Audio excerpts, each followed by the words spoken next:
guys, it's Cindy A. Lewis. Happy New Year. I wish you all the best. In my kitchen today, I'm making some delicious banana pudding.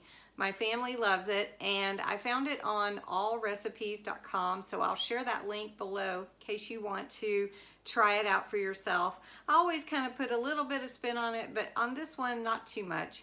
I will show you the ingredients that I'm putting together, and maybe you'll try it and like it as well. So Happy New Year and enjoy the video.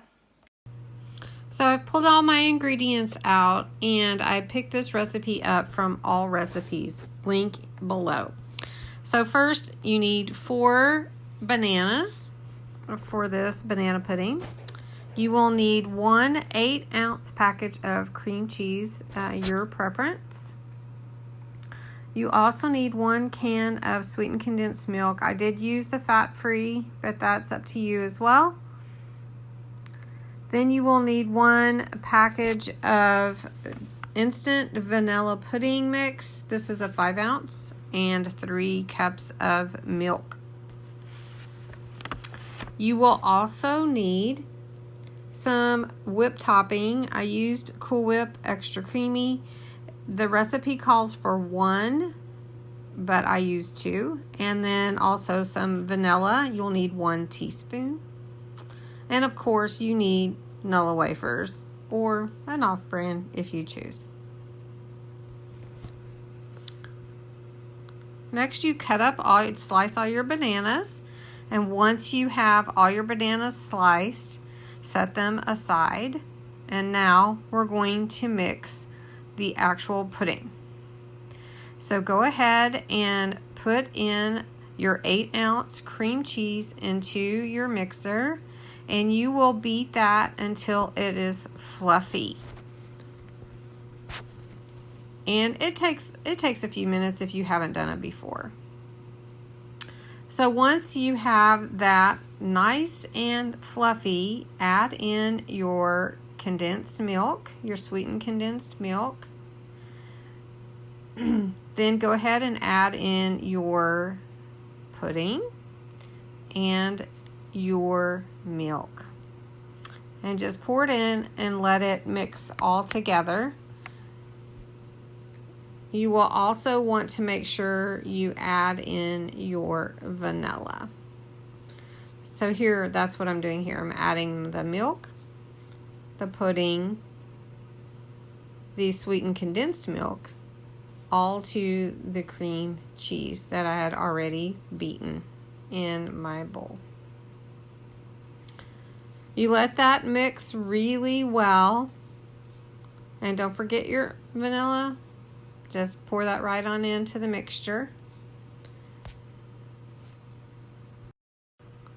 Okay, once you have a really good consistency there, you'll remove your bowl from the mixer and you will add in your whipped topping. Now the terminology is to fold it in so that you don't lose your air, you don't mix it in with the mixer. Just use a spatula and you just mix it all together real easily into your pudding batter there.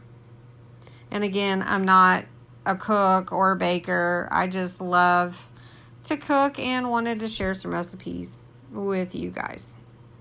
So once you get that all mixed, then you're going to be ready with your pudding mixture for your dish.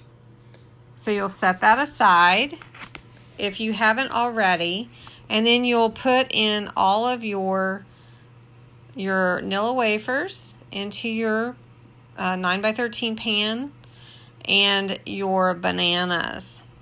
So here you're going to see that I'm just going to lay out the Nilla wafers in the bottom, lay the bananas on top, and then we'll pour the pudding mixture on top of that.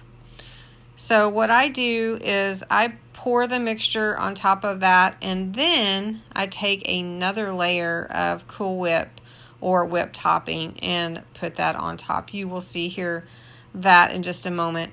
So just get your mixture spread really evenly, the best that you can. And it is so tasty too.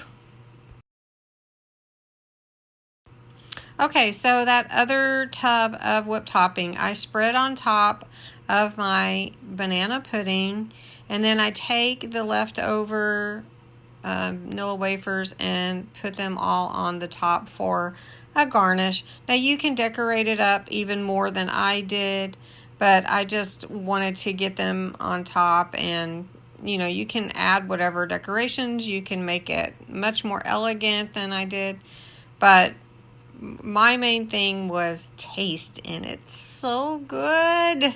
So I hope you guys do try this.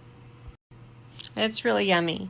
So go ahead and chill it in the refrigerator for probably a couple of hours, and then you're ready to serve it, and it is so good. So just put you some on a plate. It's very light and fluffy, and enjoy some banana pudding. Thanks for watching.